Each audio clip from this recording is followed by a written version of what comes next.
Magandang araw, balik tayo ngayon sa bundok. Maghahanap tayo ng treasure marking hunting, kung saan mayroon dito daw nakalagay na misang bato nga malapad dito sa area na ito, kabundukan, kung saan ay ating hahanapin.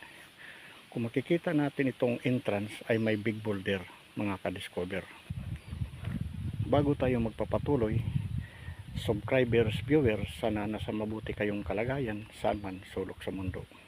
Dito meron tayong naispatan na malaking big boulder,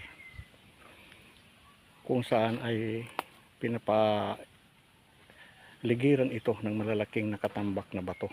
Kung titingnan natin doon sa unahan ay mayroong puno dito na bamboo, na ayon dito sa ating pananaliksik, ito rin ay isang trabisyal nga daanan ng World War II nung kapanahunan ng digmaan. Kung makikita natin ito, malaking boulder. Dito naman sa unahan ay mayroong maliit nga stopper na stone na ano siya, arrow, na ito ang tinuturo na malaki. Ngayon masukal dito at ito, maghanap tayo ng karagdagan marking kung mayroon ba dito legit nga atin mahahanap. Itong bato na ito ay pula, na kung makikita natin dito siya, mayroon siya ditong pailalim na arrow na malaki. Ayan, na ang tinuturo siya pailalim, pero meron dito siya sekreto, ito na para siyang pot markers, na ang tinuturo niya ito yung pabalagbag, pababa, vertical. Ito naman yung papunta doon sa unahan, na ang tinuturo diyan yung puno. Ngayon hahanapin natin yung misang bato dito na malaki. Ngayon dito sa ilalim ay may mga sikretong markers na ito. Ayan, puwera dito. Itong nakabalagbag ay dito. Mayroon siya dito X. Ayan, hindi masyadong klaro. Mayroon siya dito tabas na deposit X. Ayan mga ka-discover. Ngayon sa baba, sa taas naman ay mayroon dito siyang baliktad nga letter C. Ayan, ka-discover, na ang tinutukoy doon sa puno na ito ng kawayan dyan. Ngayon meron siya ditong holes laki. Ayan, at meron siya dito engraved na lagi sinasabi involve ang cave or tunnel. Siyempre ay butas, tunnel ang ibig sabihin dyan, na ito stone map ito ng mga ganitong kalalaki. Ngayon dito tayo sa taas. Doon sa baba mga ka-discover ay malaking butas. Ayan, na meron naman siya dito arrow. Sorry. Yan, na papunta doon sa baba, na mayroon naman doon malaking para siyang pagong. Taas tayo dito, malaki ito. Wow, ayan, mataas ito. Ayan mga ka-discover, kung makikita natin yan ay isa siyang parang nilalang or pagong na putol, na ang tinuturo dito sa baba. Yan. Tapos dito sa unahan malalaking big boulder dyan ang naka cover concealment lang. Ayon sa ating pananaliksik, ito ay na-recover na ang deposito sa eryang ito dahil dito nakuha sa puno ng kawayan, naka-triangulation, isa, dalawa, at saka itong malaking bato na tinutungtungan ko, tatlo, na mayroon siyang pader pa ilalim, na mayroon siyang nakaukit ito na ang araw tinuturo sa baba. Mga ka-discover, hindi na tayo doon pupunta sa ilalim dahil mataas. Yan, may center na bato kung makikita natin. Ayan, na makita natin, yan ang bakat nila. Bakho daw dito ang nag-recover, pero creek ito na dead creek, sapa nga wala ng tubig. Kaya siguro ko itong na-recover mga dekada na itong 80, na kahit sa paano nakita natin ang bakas o markers na lang ang ating naabutan. Na itong lugar, kung mapapansin natin, ay hindi makikita na may mga big boulder na mga malalaki na naka-cover concealment lang dito sa mga dahunan. Ngayon, ang hahanapin natin yung misang bato na malaki. Dito daw lang naka lagay sa lugar na ito. Ngayon, ang susundan natin mga ka-discover, ito pataas, paunahan tayo doon. Okay, let's go. Ngayon poproceed tayo doon sa unahan. Yan yung prospect na nakuhaan na ayon sa ating pananaliksik. Dito tayo sa unahan. Ayan yung gamit ko, paunahan tayo ang direksyon. Akyat tayo. Ito, meron dito naka-triangulation na bato. Ayan. So ito, meron malaki. Ayan, naka-triangulation na may malaking big boulder ito sa puno ng bambo. Ayan. Ayan, isa, dalawa, tatlo na naka-triangulation dito na object. Ngayon, doon yung nakuhaan, prospect. Ngayon, may dala tayong kompas. Itong bato, makikita natin mga ka-discover, ito ay naka-orient na ito. Naka south direction itong bato. Ayan, tingnan natin, no, maigi. Ang tinuturo nitong bato ay doon sa likod nito na narecoveran ng items dyan mga ka-discover. Yan ang tinuturo nito, nga parang ano ito, nilalang, no, para siyang crocodile.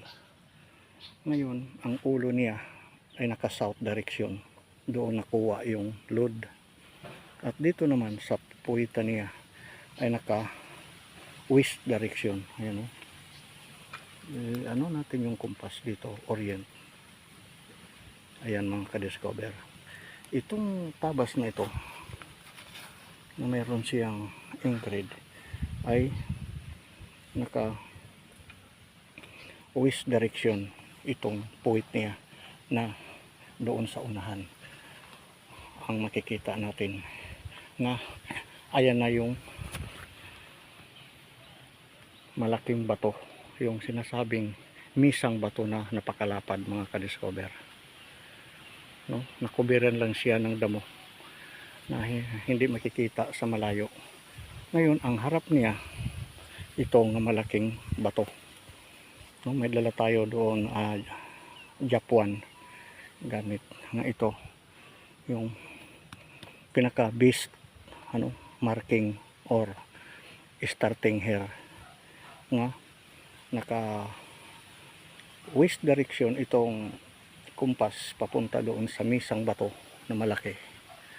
At ito naman ang kanyang side east direction, 190 degrees, 90 degrees at 180 south to, at north itong tatamaan na bato na malaki na mayroon siyang water element. Yan mga ka-discover, no? Ito, ang ibig sabihin nito ay creek. Ayan, pababa, no? Doon bubuhos ang tubig. Meron dito holes. Creek ang ibig sabihin nito. 360 north direction na dito sa bato na ito. Malaki, hindi ito mabuhat basta-basta. Nakapix na mayroon siya dito back up na malaking volcanic rock. Naka-cover concealment lang ito mga ka-discover. Ayan. Makikita natin ito ay mga bato, graba na ayan, no? Malaki. Titingnan natin maigi itong mga bato siya. Ayan,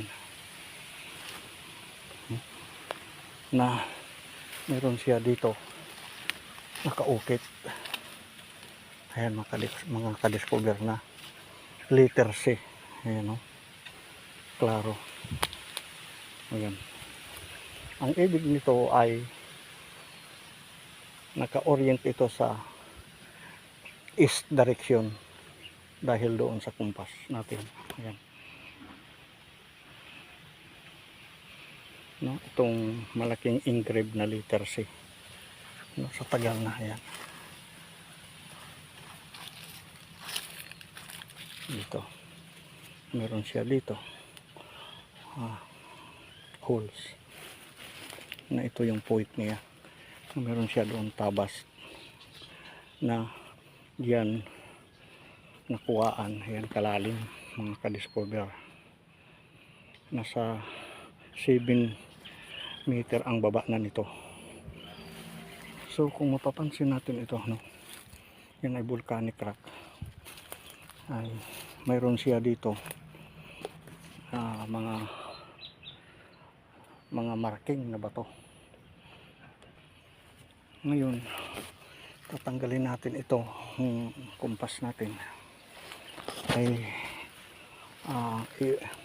i-orient nga natin ito kung totoo ito na letter C, kung anong direksyon. Dito natin malalaman na legit ito na marking, na ginawa talaga ito ng mga GIA. So paano natin malalaman? Gagamitan natin ng kumpas kung totoo ba talaga na ang sign na ito ng ayon sa libro, kung saan direksyon itong tinutukoy. Ngayon, ayan mga ka-discover, insakto, west direction. Ibig sabihin, ayan, 90 degrees. Ayan mga ka-discover. Dito yung pagkalatis ng man-made na markers dahil dito sa compass na east direction 90 degrees sa silangan. Ang likod niya ay 270 west direction degrees. Yan, no, hindi natin ito hindi natin maiiba dahil ayan ang degrees po. Itong klaro ito na man-made itong bato na ito na maganda pagkatabas niya ng letter C. Ang pinapahiwatig nito, nasa bundok ang east direction. Tama, doon may bundok sa unahan mga ka-discover. Nga ito is stone map din ito. So klaro mga ka-discover, no, na yan ang ating pagkalatis sa totoong markers sa bato. Kung hindi natin gagamitan ito, ay baka tinabas lang ito ng ordinaryong tao, pero sinadya ito na i-carving or i-engrave na volcanic rock. Ngayon balik tayo dito sa starting. Ayan, no, ay ang Isa pang load ating prospect target ay dito lang mga ka-discover. Ito yung counter doon sa unahan. Kung makikita natin una doon na arrow, mga letter B, ito na po yung counter. Ayan nga bato, yan no, yung arrow doon sa malaking bato. Dito na ang counter nga may dot sa gitna, hole 1 inch. Ayan nga center dito na mismo sa ano lang niya, harapan. Ito na mga ka-discover. At puwera pa, ang sikreto ay ito yung entrance. Doble lang nila, baliktad, no? Ito yung arrow doon sa unahan papunta dito. Ito naman yung entrance. Ayan, kaklaro nga dito sa baba, sa under nito, double marking. Ayan, at saka ito pa yung arrow. Ayan, to ang sikreto mga ka-discover sa treasure marking. Dito mayroon diyan butas na para siyang pader na hindi napupunta doon, na dito lang mismo sa target ng prospect.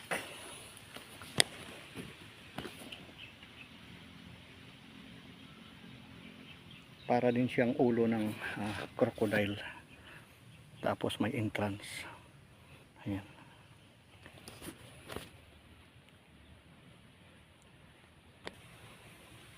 So ibalik natin yung compass natin, ano, naka south direction itong malaking ulo ng crocodile.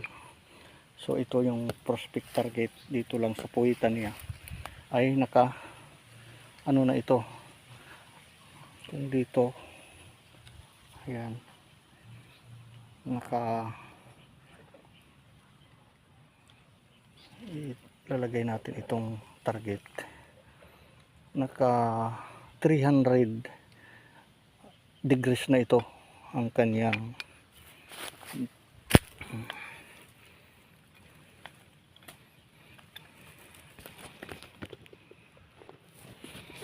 so ngayon yung titingnan natin itong counter na arrow ay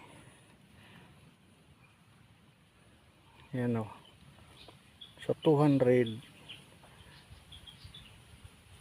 ito 90 degrees, 280 290 degrees north and west direction.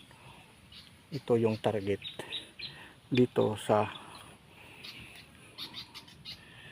harapan lang mga ka-discover.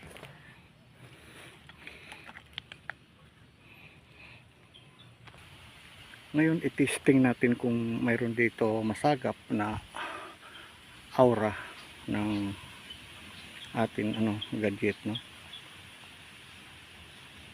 Huwag lang galawin ang kamay, pabayaan lang natin siya mag-function.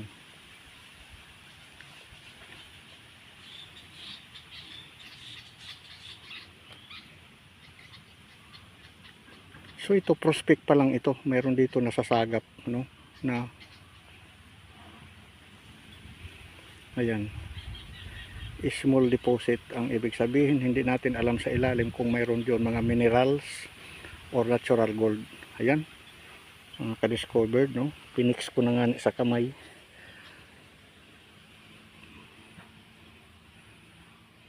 Malakas ang kanyang detection. So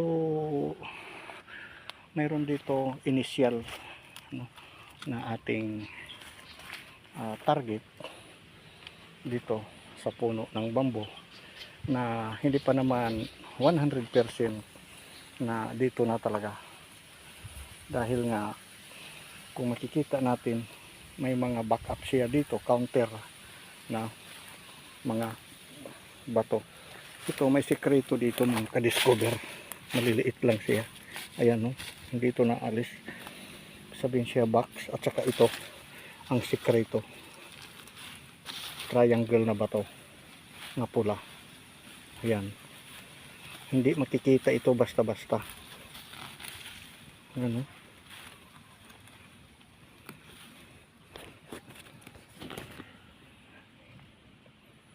Ayan mga ka-discover, ang sekreto na sa bato na ito ng naka-triangle dito, ang mayroon araw papunta doon sa tinuturo. Ngayon yung araw man din ng malaki, nagtuturuan sila. Ibig sabihin, dito sila nagtagpo, dito yung tamang spot sa 290 degrees northwest mga ka-discover, na ito yung volcanic rock sa harapan. So marami pong salamat sa ating panonood sa atin ngayon treasure marking initial prospect target sa ating paghahanap ng treasure. Hanggang dito na lang si Green Discovery. Sa susunod naman muli na ating paglalakbay at makikita natin ang mga spot na marking hunting treasure. Marami po salamat. Bye bye.